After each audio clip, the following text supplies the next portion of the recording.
Guerra.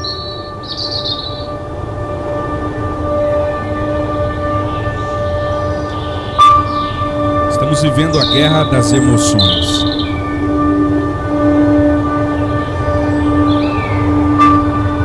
Estamos mentalmente cansados, ansiosos e perdidos.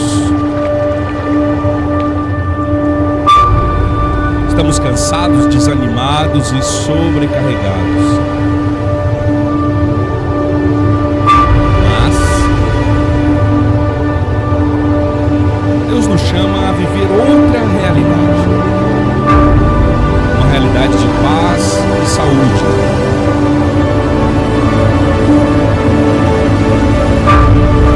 Deus nos chama a um relacionamento com Ele. Só nele encontraremos a ordem em meio ao caos. Viva perto dele. E encontre paz.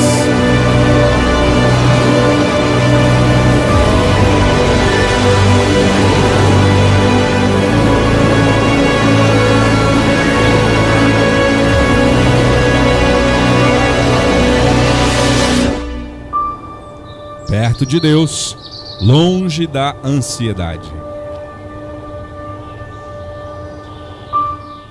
Maravilha! Mais uma vez, seja bem-vindo a esta série de mensagens, série de 3 mensagens. Essa é a segunda série, chamada Perto de Deus, longe da ansiedade. Semana passada nós abordamos essa realidade, mostrando que para que a gente esteja mais perto de Deus e longe da ansiedade, a gente precisa conhecer a Deus. E hoje nós vamos olhar para Filipenses e ver uma boa decisão também que nós podemos tomar para viver mais perto de Deus e mais longe da ansiedade. Para isso, quero convidar você a abrir sua Bíblia em Filipenses capítulo 4. Filipenses capítulo 4, nós vamos trabalhar do verso 2 ao verso 9. Mas agora a gente vai ler só o versículo 6. Filipenses capítulo 4, versículo 2 ao versículo 9.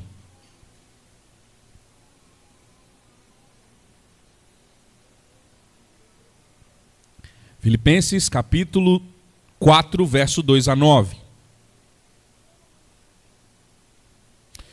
Se você encontrou aí, para eu saber, diga amém. Muito bem. O texto diz o seguinte: não vivam preocupados com coisa alguma. Em vez disso, orem a Deus, pedindo aquilo que precisam, e agradeçam-lhe por tudo que Ele já fez. Vamos falar de novo esse texto aí? Vamos falar todo mundo junto? Leia comigo aqui, para a gente fazer uma leitura uníssona. Vamos lá? Não vivam preocupados com coisa alguma. Em vez disso, orem a Deus pedindo aquilo de que precisam e agradecendo-lhe por tudo que Ele já fez. Agora a gente vai ler e eu quero que você leia falando aí com o seu irmãozinho do lado aí, tá? É uma verdade para ele. Então vamos lá, mais uma vez, vamos lá? Não vivam preocupados com coisa alguma. Em vez disso, orem a Deus pedindo aquilo de que precisam e agradecendo-lhe por tudo que Ele já fez. Amém? Então vamos embora, já é só isso aqui mesmo, vamos viver isso aqui e acabou. Mas é isso mesmo, né? É só viver isso aqui e tá tudo bem. O processo é que a gente precisa entender algumas coisas aplicativas aqui para o nosso coração diante desse texto. E eu quero orar com você, pedir que Deus possa conduzir a nossa história, a nossa vida, para entender e aprender mais dele também. Vamos orar? Senhor, obrigado por ler a Tua palavra e entender a Tua palavra. Obrigado por ouvir e poder aqui compartilhar a Tua palavra de forma pública. Senhor, que Teu Espírito Santo fale e que a palavra seja o esteio nesse momento. Que nós tenhamos o coração aberto, tenhamos o espírito pronto, tenhamos os ouvidos atentos para entender a Tua voz e para vivermos aquilo que nós aprendermos por meio da Tua voz. Usa a minha vida como instrumento nas tuas mãos, apenas como instrumento. Assim, eu te agradeço em nome de Jesus. Amém. Amém. Meus amados, como na semana passada, eu gostaria de lembrar um pouco de algumas características da nossa geração. A semana passada eu fiz algumas abordagens mostrando como nós somos a geração que mais tem sofrido com a dinâmica da ansiedade. E outro problema da nossa geração é que essa geração é uma geração que tem constante medo de mudanças. Eu sei que é uma geração que parece que é ativa o tempo todo, de fato é, que está aparentemente mudando o tempo todo, mas o medo da mudança, o medo do futuro tem causado pavor no nosso coração. Somos a geração que tem medo dos filhos não dar certo, somos a geração que tem medo da gente não dar certo, somos a geração que tem medo de não ter dinheiro no final do mês, somos a geração que tem medo de não ser amado, de não ser aceito, somos a geração que tem medo de ser reprovado. Somos a geração, portanto, que tem medo de qualquer coisa que saia do nosso controle. Você quer ver como isso se dá? Já tiveram inúmeras pandemias no mundo. Inúmeras. E a gente teve mais uma agora, em 2020. Mas nós endoidou. A gente quase que ficou doido. E por que a gente ficou assim... Eu vou colocar a gente, todo mundo, nesse balaio de gato aqui. Por que nós ficamos assim? Por que nós fomos a geração desesperada pela vacina? Cadê a vacina? Cadê a vacina? Cadê a vacina? Cadê a vacina? Cadê a vacina? Porque a gente estava com medo do futuro. Estava com medo de pegar a Covid, estava com medo do que ia acontecer, a gente tinha medo de pegar, a gente tinha medo dos outros pegar, a gente tinha medo dos filhos pegar, a gente tinha medo dos amigos pegar, a gente tinha medo de qualquer pessoa pegar, porque na nossa cabeça era assim, pegou, morreu, e aí a ideia do que vai acontecer, do medo das mudanças, foi terrível. O medo foi mais mortal do que a própria doença. A ansiedade, ela foi absurda. Muitas pessoas, elas não resistiram por causa das suas crises emocionais. A ansiedade tinha picos tão altos na pandemia que as imunidades baixavam. E aquilo que era para ser positivo se tornava negativo. Por quê? Porque somos a geração que tem medo. A gente tem medo do que vai acontecer, tem medo do futuro. Somos a geração que precisa de aceitação. A gente precisa de aceitação o tempo todo. E aí, por causa disso, somos também a geração que precisa de remédio, mas que ao mesmo tempo fica na cabeça, será que eu posso tomar remédio? Por exemplo, se você é um crente, e aí você entra num processo depressivo ou tem algum problema emocional, não é incomum a gente perguntar, será que é bom tomar remédio? Porque remédio podem ser prejudiciais, remédio causa dependência. Será que tomar remédio não tem a ver com falta de fé? Será que então tomar remédio não tem a ver com, fracasso? Eu não tenho fé suficiente? E aí a gente às vezes entra em algumas crises com medo de alguém descobrir que a gente toma remédio, que a gente é dependente. E aí sabe o que acontece? Muitas vezes as pessoas começam tratamentos clínicos e abandonam os tratamentos clínicos porque ela acha que ela não pode ser dependente de medicamento. De fato, irmãos, medicamento é um negócio que não é legal. É uma opção paliativa e que, dependendo da situação, principalmente relacionada a alguns transtornos emocionais, ela não vai te curar. Mas qual o problema de tomar remédio? Qual o problema? Não, pastor, porque remédio causa dependência. Tudo bem. Existem efeitos colaterais, existem situações, e acho que a medicação ela precisa ser administrada com muito cuidado. Mas que tal ver o remédio como falta de fé, você não olhar para a medicação e aquilo que Deus tem dado para você, como ato da graça de Deus. Que bom que nesse momento da história a gente pode ser medicado por alguma forma e a gente dá equilibrado para eu poder voltar a pensar. Não, porque antigamente não tinha. Pois então, o povo morria muito mais cedo. Todo mundo era desesperado. Então, cuidado para não colocar na medicação, por exemplo, o ponto de aceitação. Eu não posso tomar medicação, eu não posso falar que eu tomo remédio, eu não posso ir num psiquiatra, eu não posso pedir uma ajuda, porque, afinal de contas, o psiquiatra é coisa de doido. Eu não sou doido. É sim, e precisa de ajuda. E está tudo bem, é normal, não tem crise. Tem gente que tem ansiedade só no fato de alguém descobrir que ele toma remédio para ansiedade. Ou seja, o que estou querendo dizer? O nosso medo e a nossa busca por aceitação são mais prejudiciais do que a medicação que às vezes a gente toma. Não é problema, a gente não deve ficar recorrendo à medicação o tempo todo. A medicação ela pode te ajudar. Tomar remédio não vai curar a sua história. Eu estou falando especificamente sobre questões emocionais. Tá bom? Então entenda aqui, gente. São depois daqui um dia tem gente morrendo do coração porque eu falei que... Não. Tem gente que toma remédio. Problema no coração, né? A pressão alta, isso aí continua de boa. E também não tem problema em algum momento da sua história você tomar alguma medicação para te equilibrar, para te colocar de uma maneira tranquila. É engraçado porque quando a gente olha para as Escrituras, muitas vezes a maneira de Deus curar pessoas foram por meios ordinários. O que é os meios ordinários? Os meios naturais. Meios que estavam ali ao alcance da gente. Tem um momento, um rei na história, que ele teve uma doença.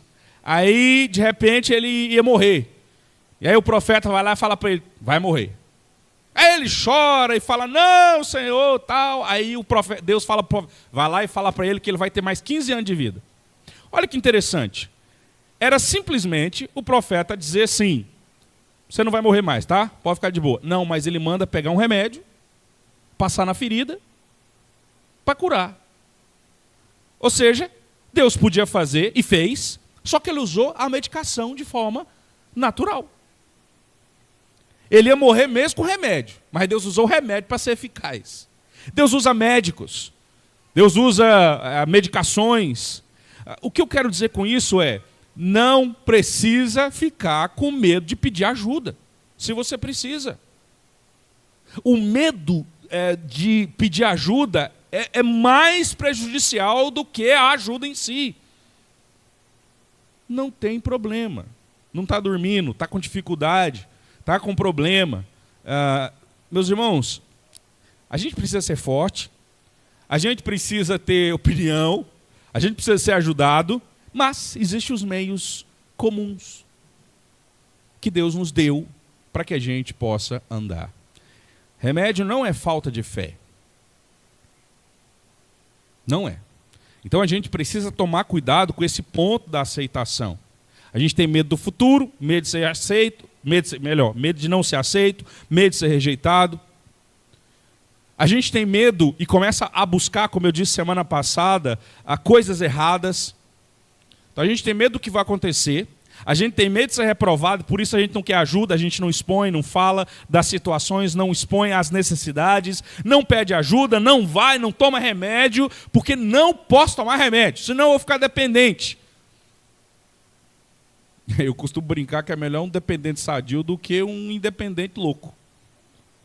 Então é melhor você tomar aí a medicação e fazer o que tem que ser feito certinho durante 3, 4, 5 anos e depois viver 20 anos bem, do que viver 20 anos ruim.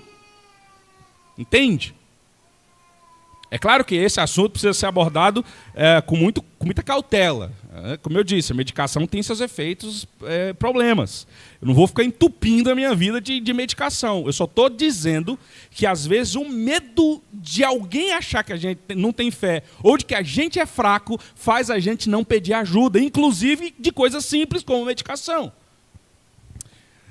E isso se dá muito pelas nossas buscas erradas, como eu disse semana passada. muitas vezes nós estamos baseando a nossa satisfação em coisas, os nossos pilares de alegria, ou pessoas, ou então circunstâncias. O que vai acontecer, o que eu vou ter, como é que vai ser, como é que vai funcionar com fulano, com os meus filhos, como é que vai desenvolver. Olha, a previsão é difícil financeiramente. O ano que vem a previsão é de piora. O ano que vem... Gente, o ano que vem... O ano que vem, você nem sabe se você vai estar vivo. Lembra que eu falei semana passada que 96% dos nossos medos do futuro não concretizam-se. A gente sofre por coisas que não vai acontecer. Não estou falando que o ano que vem não vai ficar ruim. Mas o ponto não é isso. O ponto não é ter ou não ter. O ponto não é a circunstância ser boa ou ruim. Mas o ponto é como a gente está buscando a nossa alegria, a nossa satisfação. É isso que gera ansiedade. É o que é que a gente busca e como a gente busca é que gera ansiedade. É o medo de ser infeliz, o medo de não ter, o medo de ser reprovado. Então, olhando para esse texto, quando nós vamos para perto de Deus, nós passamos a ter felicidade. E a felicidade é um meio de lidar com a ansiedade. Por isso, olhando para esse texto, além de, como eu disse semana passada, conhecer a Deus, preste atenção nisso aqui. Escolha ser feliz. E aí você fala, mas isso aí eu quero ser feliz mesmo. O problema é que eu não tenho dinheiro suficiente para ser feliz. O problema é que eu ainda estou doente. Mas eu vou repetir. Escolha ser feliz. Você sabia que a ansiedade ela pode ser uma escolha sua? Uma escolha minha? E a tristeza também pode ser uma escolha nossa? E é exatamente isso aqui que eu gostaria de mostrar, como o apóstolo Paulo vai trabalhar essas questões do nosso coração. O apóstolo Paulo ele vai lidar com coisas assim muito interessantes a respeito dessa decisão de ser feliz. O dia que você escolher ser feliz do jeito certo, você vai perceber como a ansiedade ela começa a ser diluída, diminuída. Muito do que você e eu sofremos hoje vai embora. Então a pergunta de $1 milhão, como é que a gente pode ser feliz? Paulo vai responder aqui nesse texto, dando 3 argumentos pelos quais a gente pode ser feliz, mesmo em meio às adversidades. E a primeira delas, que está no verso 2 até o versículo 5, é: alegre-se no resultado do Evangelho. Eu vou dizer de novo. Alegre-se no resultado do Evangelho. Para você entender o que eu quero dizer aqui, e principalmente o que Paulo está dizendo do verso 2 a 5, vamos entender um pouco da cultura da igreja, do que estava ali no coração dos irmãos e da própria cidade de Filipos. Por muito tempo, Filipos foi uma comunidade agrícola macedônia, pequena e insignificante. No entanto, tudo mudou em 42 a.C., quando uma importante batalha foi travada lá. Essa batalha acabaria levando Augusto a se tornar o novo imperador de Roma. Em homenagem à sua vitória, Augusto deu a Filipos um status especial como colônia romana. Esse novo status de prestígio concedeu-lhes todos os direitos, privilégios e favores de Roma. Esse status fez de Filipos um lugar atraente para os cidadãos romanos se estabelecerem e tornou-se um importante assentamento para veteranos aposentados do exército, que eram ferozmente leais a Roma. Seu status como colônia romana tornou-se fonte de orgulho e prestígio para os residentes. Todos tentavam parecer importantes, adornando-se com as melhores roupas e se gabando de todas as suas grandes realizações. Então, um dia, Paulo apareceu nessa pequena comunidade orgulhosa. Ele proclamou uma mensagem sobre Jesus, que não era nem veterano, nem cidadão romano, mas sim um humilde carpinteiro judeu. Mesmo assim, muitos se sentiram atraídos por sua mensagem, enquanto outros achavam que isso era uma vergonha para sua condição de cidadãos romanos. Paulo acabou sendo preso, espancado publicamente pelos magistrados e depois forçado a deixar a cidade. Aqueles que se tornaram seguidores de Jesus continuaram a enfrentar hostilidade, mas apesar disso não desistiram. Na verdade, o grupo se tornou um dos patrocinadores mais consistentes de Paulo, mesmo em tempos de dificuldades financeiras. Agora, cerca de 10 anos após a visita inicial de Paulo, eles descobriram que ele está na prisão em Roma. Como haviam feito antes, pegaram uma oferta generosa para ajudar Paulo nesse momento difícil e a enviaram com um fiel cristão filipense chamado Epafrodito. Quando chegou até Paulo, Epafrodito também compartilhou um relatório sobre como a igreja de Filipos ia. A boa notícia é que mesmo em meio às dificuldades e à oposição, eles permaneciam firmes em sua fé em Jesus e continuavam a crescer e a amadurecer como cristãos. Infelizmente, também houve más notícias. Por mais maduros que fossem em sua fé e generosidade, ainda havia uma parte de seu comportamento cultural com a qual eles nunca haviam lidado, seu orgulho. Alguns ainda lutavam por status e prestígio pessoal, em vez de servir e edificar as pessoas ao seu redor. Esse ensino facilmente tocava na arraigada arrogância romana dos filipenses. Então, o que Paulo diz sobre alcançar a verdadeira grandeza diante de Deus? É muito simples, mas leva uma vida inteira de trabalho.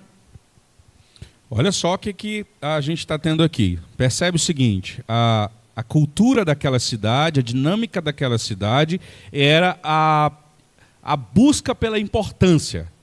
Eles gostavam, era uma cidade que havia sido tornada um centro cultural ali muito importante, principalmente com muitos guerreiros, muitos soldados, então aquele senso de importância. E a igreja passou a pegar esse negócio, a ser uma igreja orgulhosa, uma igreja que queria mostrar que é importante. Basicamente, esse processo da busca pelo orgulho, da alegria por ser alguém importante, passou a ser uma realidade dentro da comunidade. Algumas desavenças aconteceram, ainda que a igreja fosse uma igreja tranquila. Mas tem um ponto que me chama a atenção aqui na cultura da igreja, a busca por ser importante. Quando nós buscamos a aprovação, buscamos essa dinâmica, a ansiedade ela passa a ser uma realidade para nós. Você pode observar que muito do que a gente compra, do que a gente consome, do que a gente tem, passa pela perspectiva de que a gente é importante. O celular que a gente compra, o tipo de carro que a gente tem, muitas vezes está focado naquilo que nos traz certa importância. E isso gera em nós ansiedade, porque você precisa daquilo. Você precisa mostrar que você é um bom pai, você precisa mostrar que você é uma boa mãe, você precisa mostrar que você é um bom funcionário, você precisa mostrar que alguma coisa você tem que te traz importância. Paulo, quebrando esse conceito, ele passa a dizer que nós não devemos nos alegrar pela importância que nós temos do que nós fazemos, mas por aquilo que já foi feito na cruz. Por isso, o capítulo 4, verso 13, antes um pouco do verso 10 ali, Paulo vai dizer, eu sou muito grato pelo que vocês me deram. Lembra que Paulo estava na prisão em Roma, a igreja enviou dinheiro para ele, enviou sustento, e ele fala, eu estou muito feliz, muito alegre, muito feliz, mas eu não estou feliz porque vocês me deram dinheiro. Eu estou feliz pelo que Cristo fez por nós. Eu estou feliz porque vocês tiveram a oportunidade de colocar a fé de vocês em prática. Porque eu aprendi a estar bem em qualquer circunstância. Sei ter muita coisa, como sei não ter nada. O ponto é, capítulo 4, verso 13, Paulo diz, tudo posso naquele que me fortalece. Paulo passa a mostrar que a grande alegria que ele tinha no coração e que tirava toda a ansiedade dele, a ansiedade se ele ia ter dinheiro, se ele ia ter comida ou não, se ele ia ser preso ou não, se ele ia ser solto ou não, o que tirava dele isso era a consciência do que ele já tinha em Jesus. Logo, como é que Paulo lidava com a ansiedade? Lembrando de quem ele era em Cristo e do que Jesus fez por ele e do que é que ele tinha em Jesus. Por isso é que o capítulo 4 começa dizendo aqui a duas irmãs, que a gente não sabe quem é, mas que tinha uma rusga lá entre elas. E aí olha como é que Paulo argumenta no verso 2. Suplico agora a Evódica e Sintique, porque antes aqui ele tinha dito que tinha muita alegria e se orgulhava em ver os irmãos amando a Jesus. Ele diz, suplico então, preste atenção, tendo em vista que vocês estão no Senhor. Olha para onde Paulo eleva o olhar da igreja. Para o Senhor. Ele diz, resolvam o seu balai de gato aí, gente. Vocês não são mais importantes, uma mais do que a outra, não. E tem uma coisa, olhem para o resultado do que Cristo fez por vocês. Olhem para Ele. Sabe aquela ansiedade que vem de uma discordância, de um problema familiar, um problema entre marido e mulher, entre pai e filho, entre os seus amigos? Esse problema pode ser resolvido tendo em vista que você está no Senhor. Se a gente passa a entender que o nosso valor é o que Cristo conquistou na cruz e não o que eu consigo, eu passo a diminuir a importância de ser ofendido, a importância de ser confrontado, a importância de ser corrigido. Eu passo a tirar o valor disso.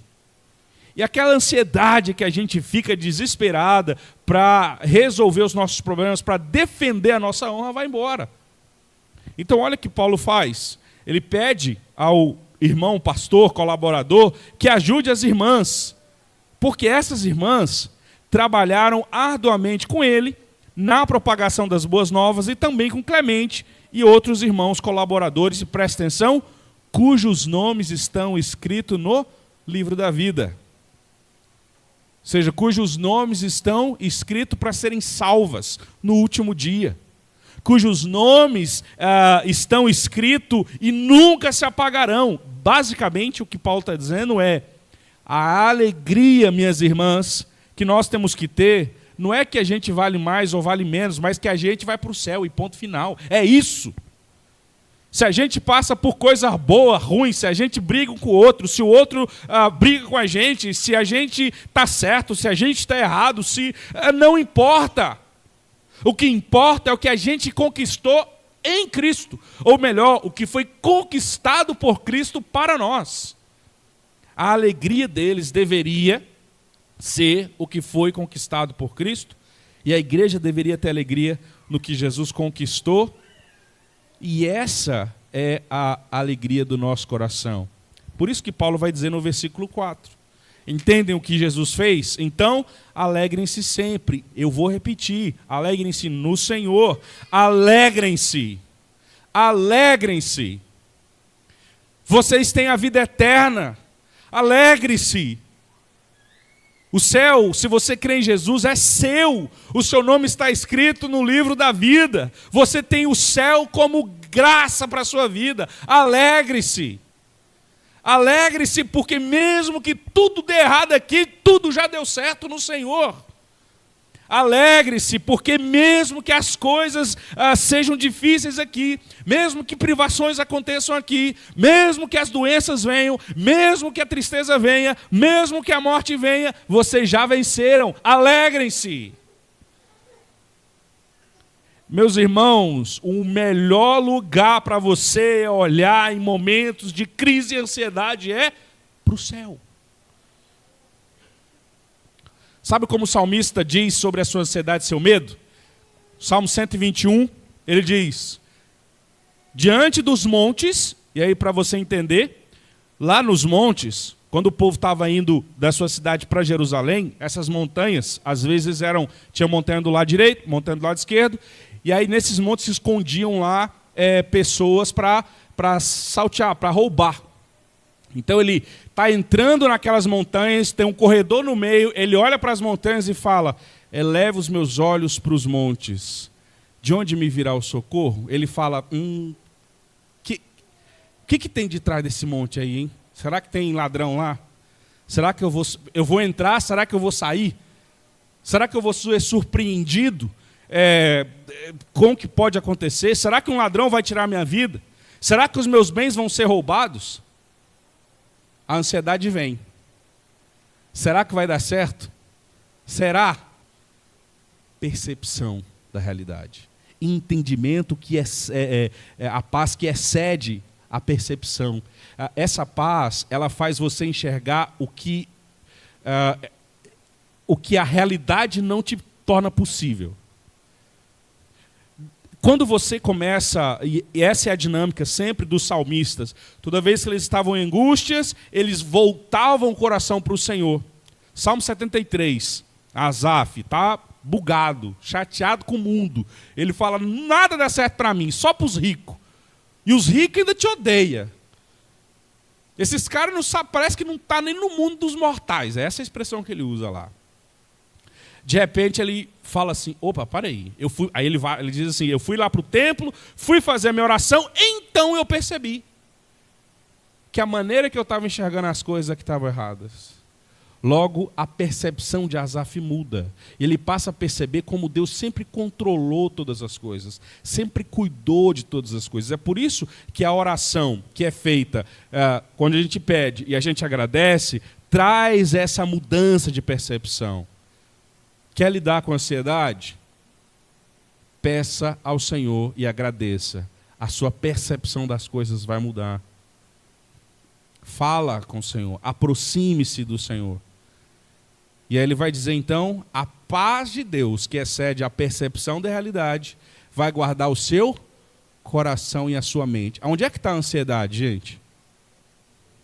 Alguns no estômago, né? Verdade. Mas a ansiedade está na cabeça e no coração. Porque a hora que você pensa no negócio, seu coração dispara. Mas quando a gente passa a olhar para o Senhor de uma forma diferente, a nossa mente muda e o nosso coração aquieta. Então, a segunda coisa é essa: ouse ser ousado na oração. Então, acompanhe o raciocínio aqui de Paulo. Lembra do que você já tem em Jesus. Aproveite disso e ore. Peça o que você quer, mas agradeça pelo que ele já fez. Então a paz vai vir a você. Agora, tem um exercício que você tem que fazer.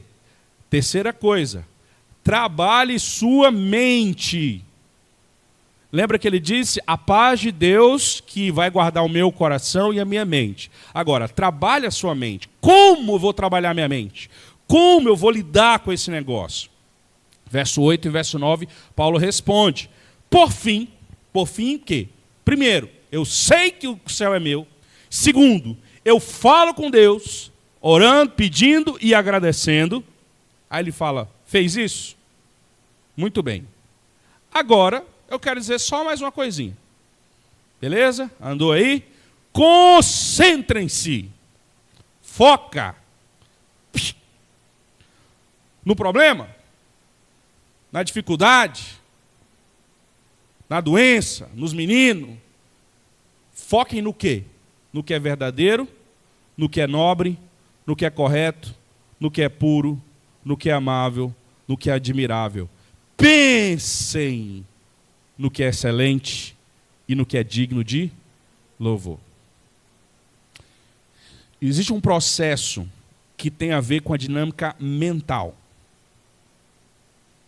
Basicamente é assim, você orou, você se aproximou de Deus, agora você tem que encher sua mente dessas coisas. E aonde a gente encontra o que é verdadeiro, o que é nobre, o que é correto, o que é puro, o que é amável, o que é admirável, o que é excelente e o que é digno de louvor? Na Escritura. Você quer concentrar a sua cabeça? Irmãos, não tem como, se a sua mente não está cheia da palavra, ela está cheia de você. Não tem jeito. E se ela está cheia de você, quando você olhar para o problema, você vai ver se é pequenininho, você não dá conta. Então vem o quê? O medo, a ansiedade, o desespero. Mas se você enche o seu coração do que é verdadeiro, o que é nobre, o que é correto, o que é puro, o que é amável, o que é admirável, o que é excelente, o que é digno de louvor, basicamente, o que a palavra nos traz, então, preste atenção que agora tem um negócio que muda aqui. No verso 6 e 7 ele diz, orem e a paz venha a vocês. Certo? Agora basicamente ele diz, leiam Então, olha aqui, eu vou orar, e quanto mais eu oro, quando eu começo a perceber o que Deus tem feito, a paz dele vem a mim.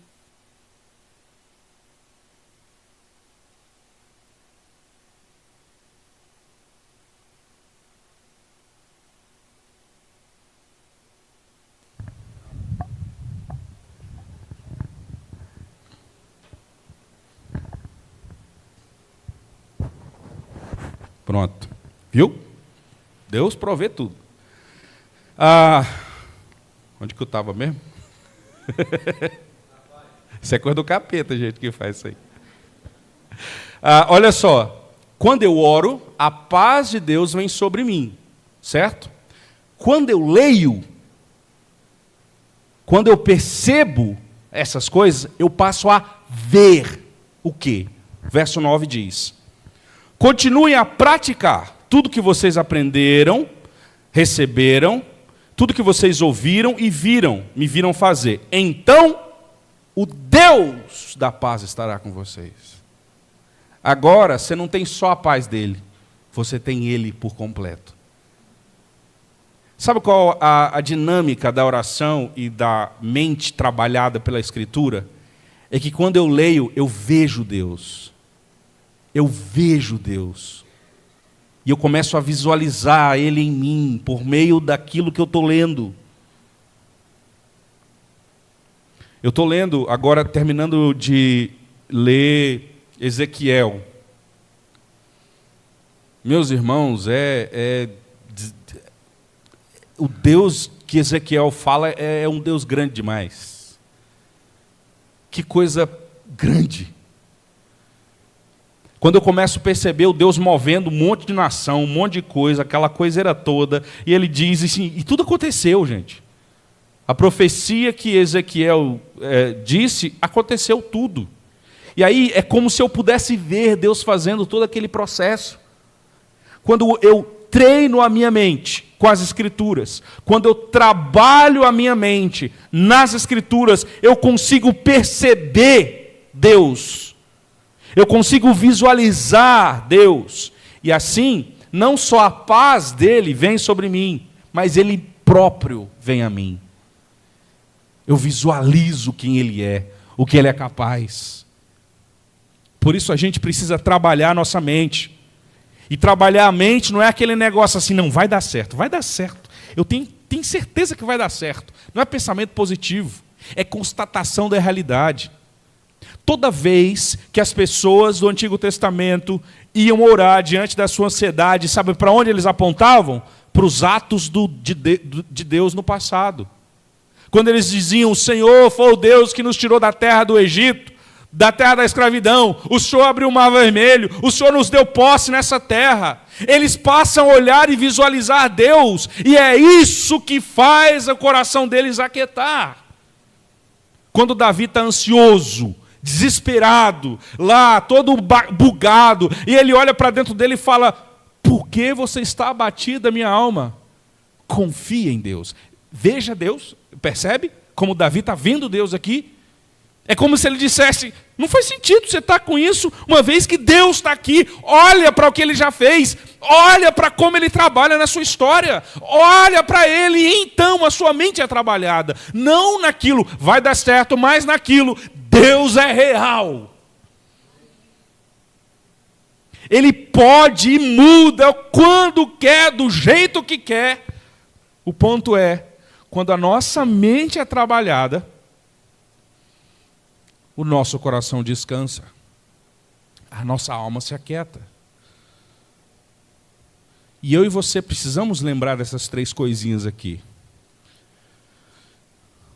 Alegre-se no que Jesus já fez, no resultado do Evangelho. Ouse ser ousado na oração. De que maneira? Peça e agradeça. Você vai sentir a paz. Mas você tem que ver Deus. Você tem que ver. Você tem que ver de onde está vindo essa paz. Você tem que ver. E onde é que você vai ver Deus? Na Escritura. Ele se revelou ali. Vá conversar com Ele.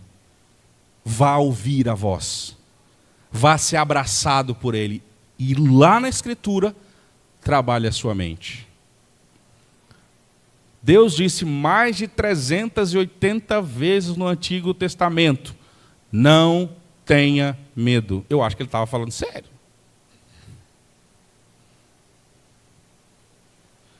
380 vezes. Só um bando de gente surda igual nós, né? Para não escutar essa verdade. Trabalhe a sua mente.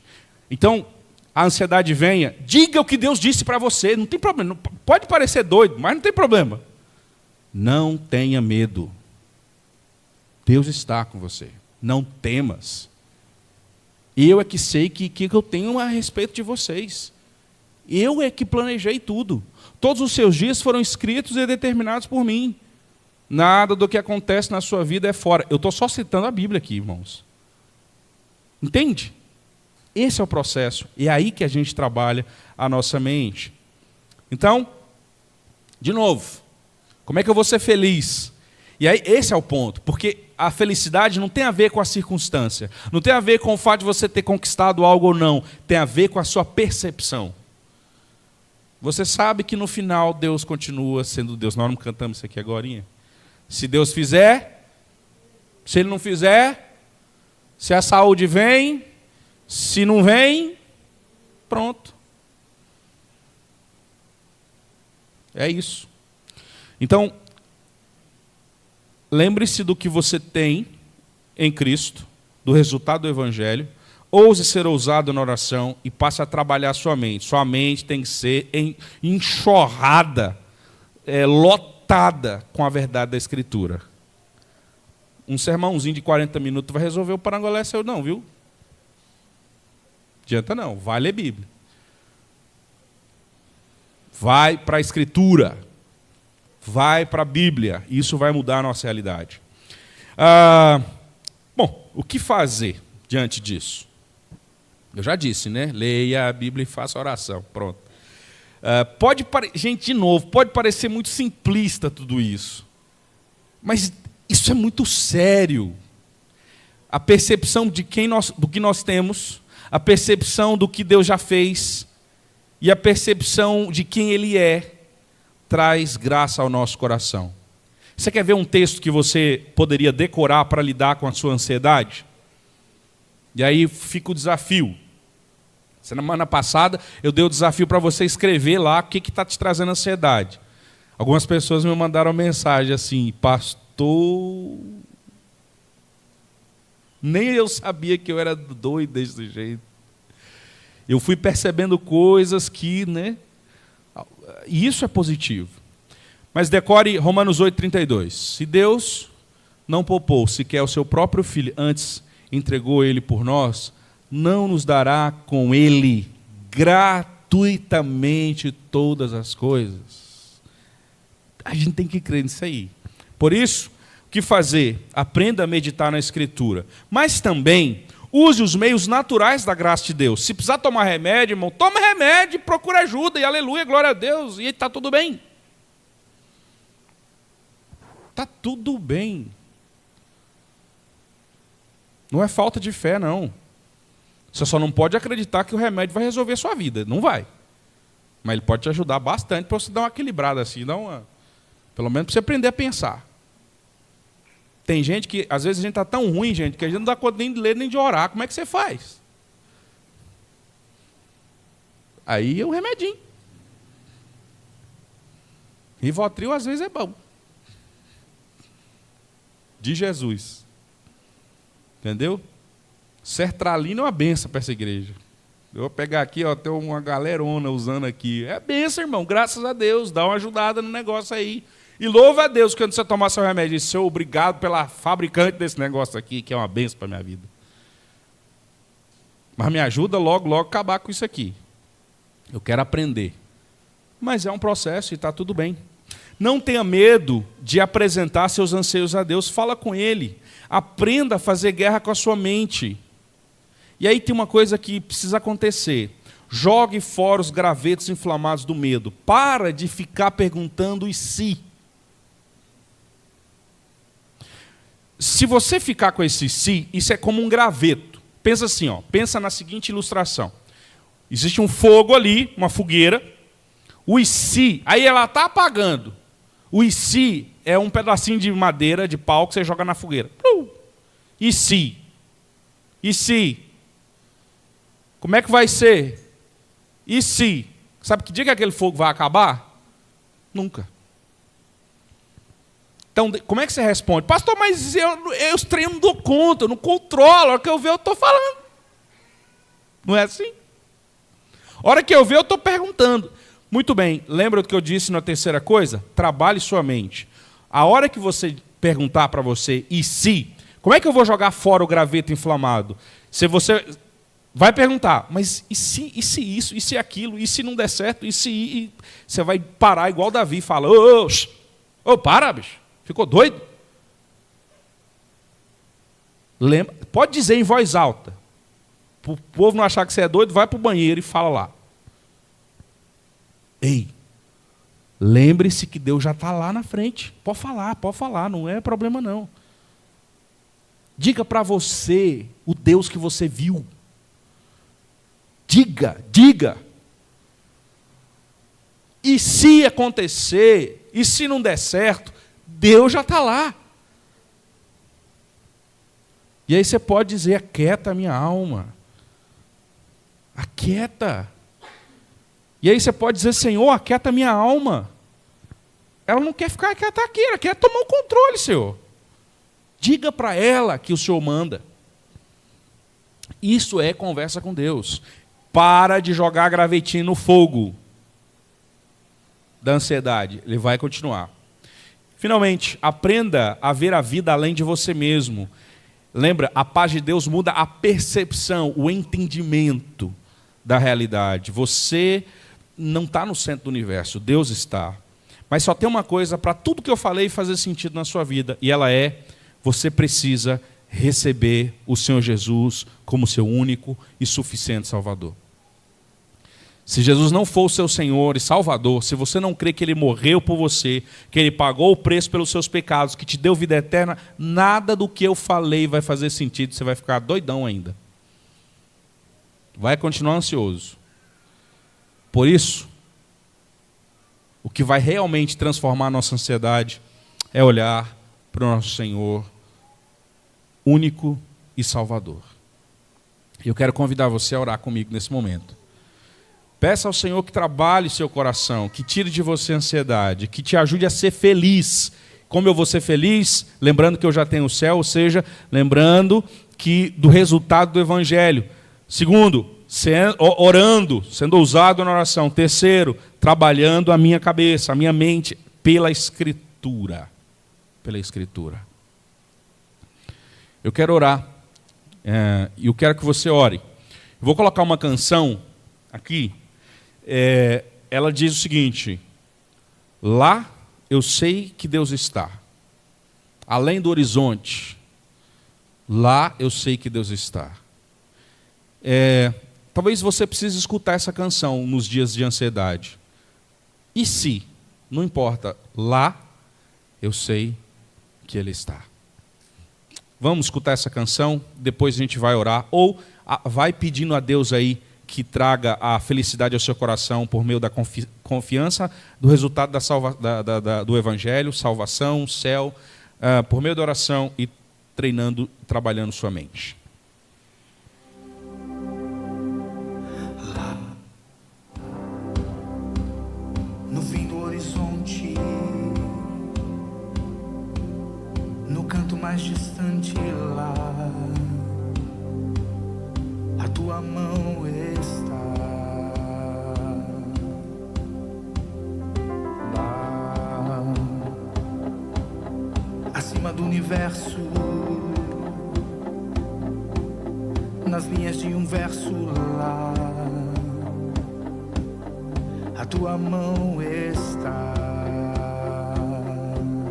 Se eu for ao céu ou no mais profundo mar, ali tua mão está, ali tua mão está.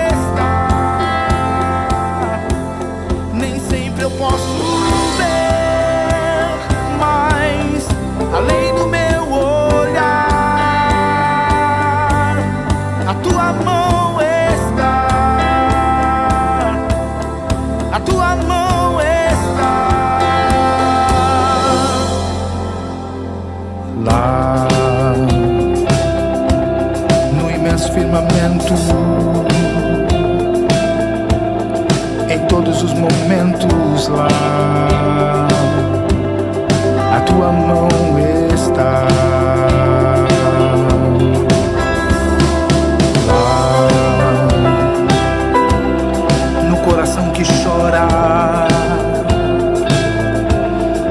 abraço que consola, a tua mão está. Se eu for ao céu ou no mais profundo mar, ali tua mão está, ali tua mão está. Nem sempre eu posso ver, mas além do meu olhar, a tua mão está, a tua mão está. Deus está quando amanhece, Deus está no fim do dia, Deus está, Deus está, conhece tudo, Deus está, e o que preciso nele está, Deus está, e é o meu consolo, Deus está, e nossa alegria nele está. Se eu for ao céu ou no mais profundo mar, ali tua mão está, ali tua mão está. Nem sempre eu posso ver, mas além do meu olhar, a tua mão está, a tua mão está. Se eu for ao céu ou no mais profundo mar, ali tua mão está, ali tua mão está.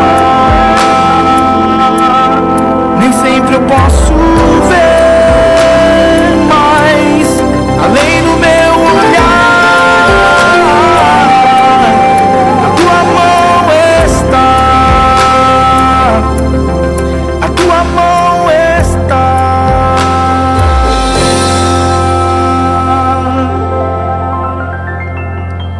Esse é um processo que a gente precisa aprender e compreender. Preste atenção. Você não precisa saber onde Deus está. Só precisa saber que Ele sabe onde você está. E ponto final.